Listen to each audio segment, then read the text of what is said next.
Ciao Popolo YouTube, oggi faremo un altro confronto molto interessante qui da Begnis Music, dove confronteremo due tipologie di cassa per chitarra acustica. Esatto. In questo caso di che casse stiamo parlando? Stiamo parlando di una Dreadnought di casa Yamaha, che è la loro FG, e una cassa stretta, loro la chiamano FS, quindi frontalmente è quasi come un OM, però ha una cassa più profonda in modo da recuperare quel volume e quelle frequenze anche sullo strumming che un OM o una 000 tante volte non ha.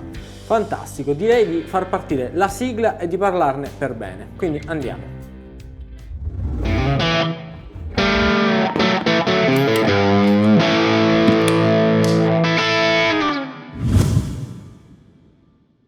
Ed eccoci qua tornati con un nuovo video da Begnis Music, dove abbiamo degli strumenti di, direi, fascia altissima, sì, di casa Yamaha, di cui adesso magari vi diamo anche un poco di informazioni, perché Yamaha, seppur guardate una chitarra acustica e vi potrebbero sembrare delle normalissime chitarre acustiche, dentro c'è uno sviluppo e un ragionamento dietro a quello che è il suono di chitarra acustica che è veramente importante. Assolutamente. Sì, allora queste qua sono la serie 9 di Yamaha, quindi è quasi l'eccellenza, diciamo, del loro Made in Japan. Quindi sono chitarre fatte in Giappone, sono chitarre super studiate per, a parte suonare benissimo, ma anche a livello di finiture, a livello di scelta dei legni, sono veramente di altissimo livello. Infatti abbiamo abete Adirondack, selezionato per la tavola armonica, e fasce fondo in palissandro, ebano per il ponte e ebano per la tastiera. Una cosa molto importante che ha fatto Yamaha sulla tavola armonica è una lavorazione che va a rastremare la tavola nelle zone più esterne. Questo conferisce allo strumento sicuramente maggior vibrazione, maggior sustain, suona tutto molto più a fuoco. Sì, poi già avendola in mano, quello che vi posso dire, essendo un chitarrista principalmente elettrico comunque io, molto spesso la cosa che capita è che quando si va su una chitarra acustica si ha un po' un trauma, perché magari c'è una chitarra che potrebbe sembrare più rigida, che si fatica di più a suonare. In questo caso già vi posso dire che il manico e il modo in cui già il capotasto è lavorato, l'action è fatta praticamente al millimetro ed è molto comoda da suonare. Assolutamente. Direi, prima di iniziare a parlarvi del confronto tra le due casse, sentiamola un po' e poi iniziamo anche a vedere l'altro modello.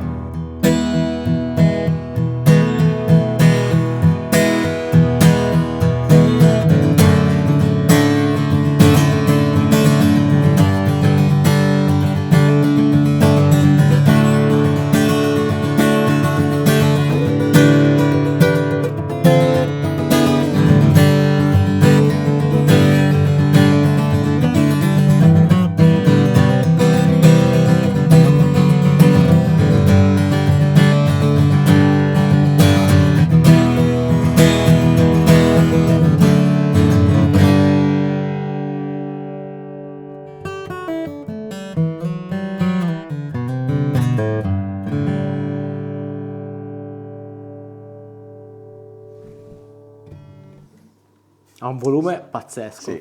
Pazzesco. Sì, questa in particolare, che è l'FG, ha un volume di uscita mostruoso e sull'accompagnamento, sullo strumming è proprio Sì, è il motivo per cui ho iniziato proprio con questa cosa qua. Io l'avevo suonato un attimo a camere spente, effettivamente ha una pancia, un corpo che è perfetto per questo tipo di accompagnamenti, appunto perché ti avvolge completamente il suono. È molto pieno, poi come dicevo prima è molto comoda.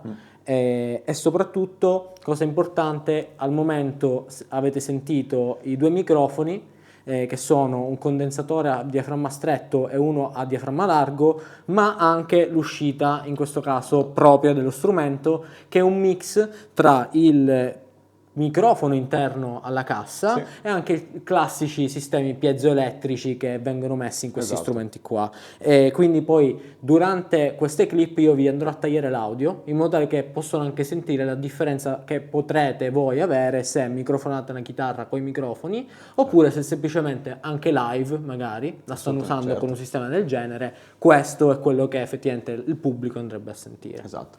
Volevo dire una cosa veloce sul sistema Atmos Fill. è un mix di 3 punti di ripresa del suono, perché abbiamo il piezo, abbiamo il microfono interno e abbiamo anche un trasduttore che riprende sempre certe frequenze, quindi a ogni punto di ripresa sono assegnate delle frequenze dello molto strumento. interessante. Sì, esatto, per appunto dare la pienezza maggiore possibile del suono. È un po' come si fa nei sistemi audio con il po' woofer, il mid e il tweeter, no? Hanno un po' diviso le frequenze in base a qual era quella più... sono furbi quelli, ma...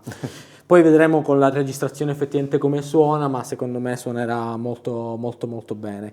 Ma direi di sentirla un altro po' e poi magari passiamo alla piccolina, così iniziamo anche a vedere cosa ci si può aspettare quando si fa un cambio e cosa cambia a livello di feeling e anche di suono. Chiaro.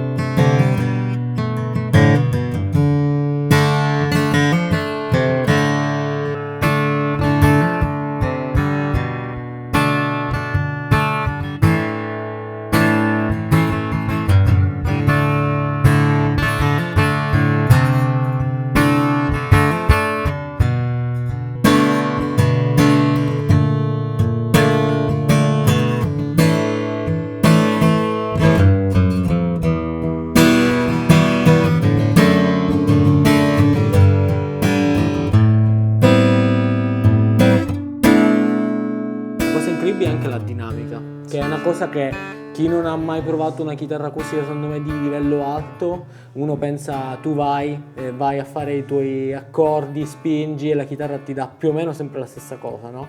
Qua invece in base a come plettri si sente proprio che il modo in cui proietta cambia. Veramente, spero che poi i microfoni rendano quello che stiamo sentendo qua in stanza, però effettivamente è veramente...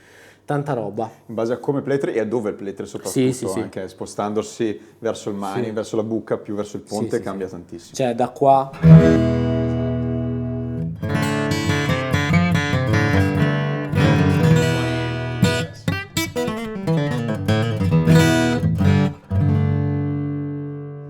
Sì, veramente bello strumento. Direi di provare la piccolina. Pronti? Che la cosa interessante è che in questo caso non cambia nulla, i legni sono gli stessi, quindi abbiamo sempre il palissandro. Sempre palissandro, fascia e fondo, abete Adirondack per la tavola armonica, cambia solo la cassa, la forma della cassa.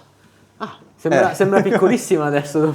È comoda questa, Sì, questa, ecco, io appunto venendo dalla chitarra elettrica, tipicamente il tipo di acustica che mi piace sono queste qua piccoline, perché diventa, uno strumento del genere, un po' un sacrilegio quello che sto per dire, ma diventa la mia chitarra da divano, no? Certo. Nel senso che è una chitarra che magari quella là, essendo un po' più ingombrante, quando vuoi suonare è una cosa che ti sembra un po', no, sto registrando, sto scrivendo il mio pezzo, invece con uno strumento un po' più piccolino magari più riesci gestibile. anche a essere sul divano quando magari stai un po' cazzeggiando. Sentiamola.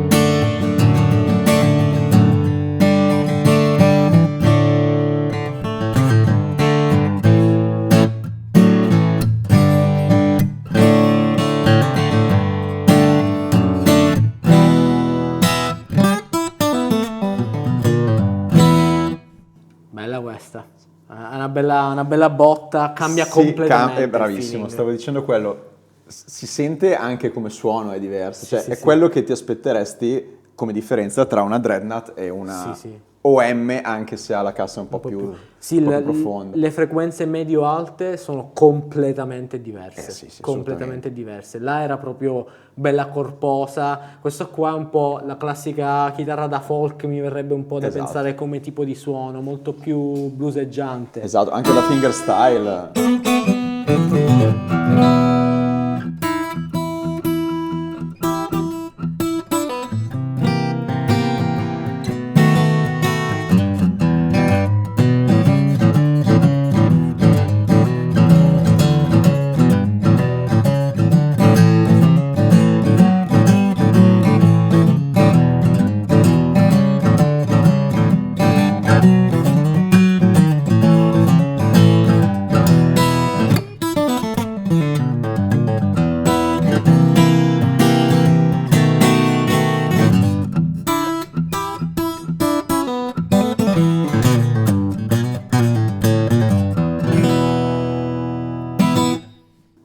sì, si ispira proprio questo tipo di cose qua. Sì, esatto. Poi la cosa che noto è che magari la scala è uguale tra questi tipi di Sì, strumenti, dovrebbe essere la stessa. rimane la stessa. Vado a memoria, ma In caso vi lasciamo come sempre i link qua sotto, quindi se magari volete vedere le specifiche al millimetro andatevele a cercare qua sotto nel sito, e poi ovviamente se le volete comprare anche queste chitarre sono ben qui venga. disponibili. Però sì, ti cambia completamente l'approccio mentale allo strumento, uno strumento di quel tipo, uno di questo tipo. Certo.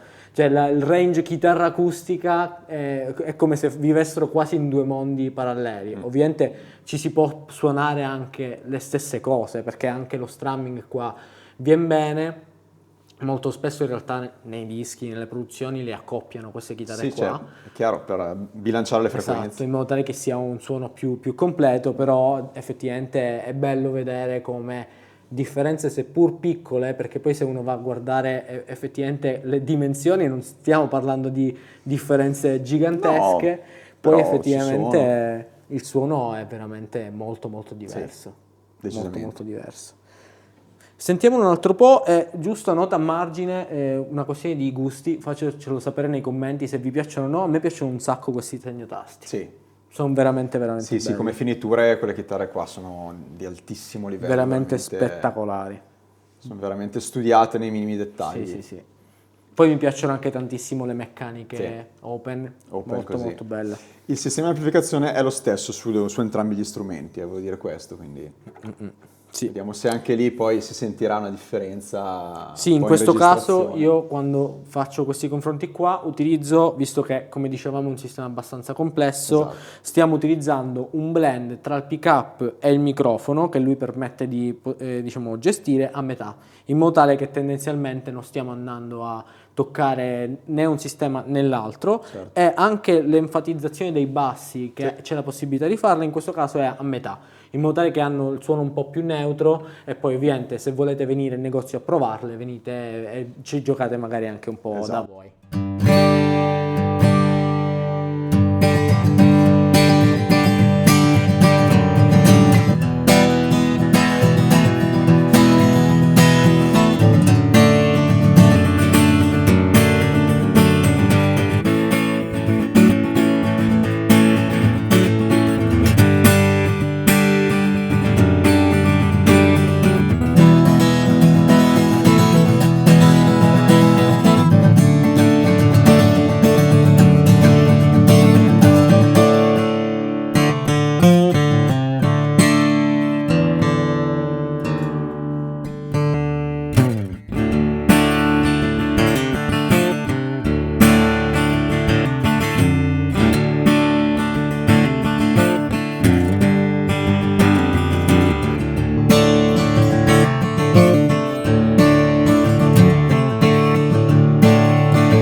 Tanta roba. Drop D ci sta. È nata per questo. È nata- Sembra essere nata esatto, per questo. sembra- Perché sì, va ovviamente con la corda scordata, recupera anche un po' magari quelle frequenze basse, si ingrossa. ciccia sotto. Tanta roba.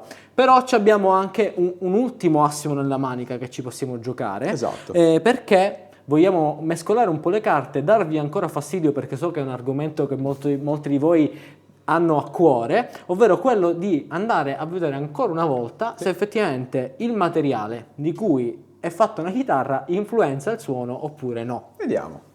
In questo caso abbiamo un altro modello uguale a questa chitarra Sì, qua. abbiamo sempre una FS, quindi cassa stretta, ma anziché avere le fasce fondo in palissandro, ha le fasce fondo in mogano. Quindi in questo caso sarà lo stesso top Sì. e diversa costruzione di fondo e fasce.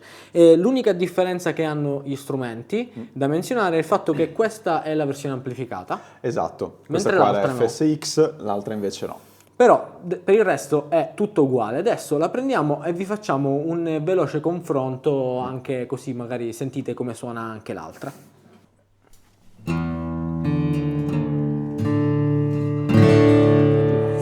Già si sente che è diverso. E cambia. Questa qua è un po' più calda. È più meliosa. è più rotonda Sì, sotto. sì.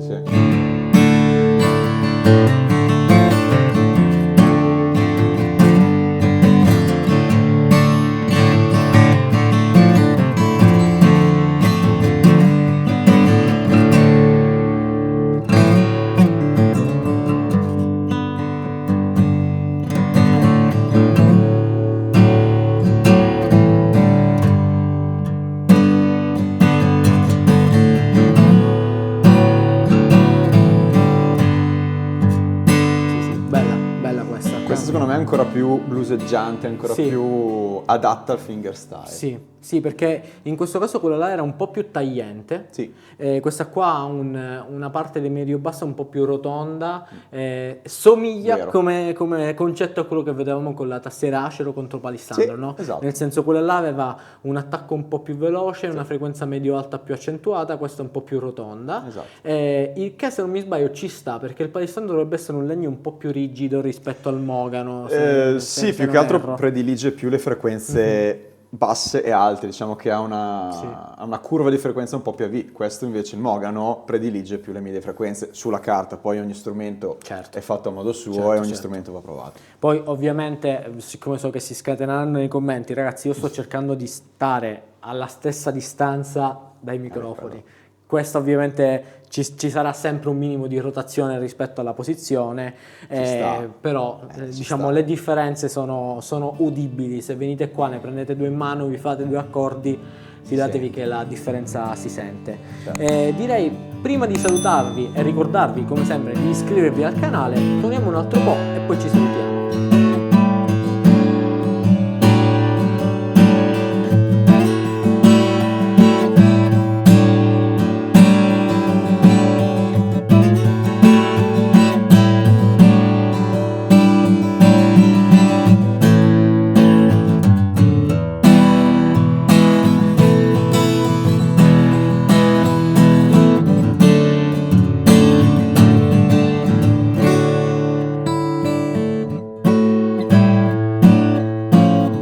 Grandi strumenti, altissimo livello, davvero. Io, come dicevo, l'ho detto un paio di volte, non essendo un chitarrista acustico, effettivamente mi è capitato poche volte di apprezzare strumenti acustici di questo livello, perché ovviamente quando mi è capitato di comprare strumenti e avere budget ho sempre comprato chitarre elettriche, è una malattia, però effettivamente quando poi ti trovi tra le mani questi strumenti qua ti viene un po' l'idea di, ma sai, forse una chitarra acustica seria di questo calibro prima o poi sicuramente è una cosa che aggiungerò all'arsenale. Ti dà soddisfazione. Sì. Ti dà veramente soddisfazione sentire questi suoni così belli, pieni e corposi. Sì, mi dà l'idea di avere, cioè quando io penso a un disco, una chitarra acustica, è questo suono qua. Sì. Non è una cosa che magari quando mi è capitato di provare altre chitarre effettivamente non raggiungere questo suono qui. Questo sembra un suono finito, che devi soltanto mettere i due microfoni davanti e hai fatto. E registrare. Sì, veramente incredibile. Ovviamente io non metterò nessun tipo di equalizzazione su queste tracce, quindi saranno soltanto i microfoni puntati al 12° tasto e al ponte. Fine. That's it. Però direi che per il video di oggi è tutto, anche se non è l'ultimo confronto interessante che faremo con chitarre acustiche Yamaha, ma ci vediamo al prossimo video dopo che vi sarete iscritti al canale. Ciao! Ciao!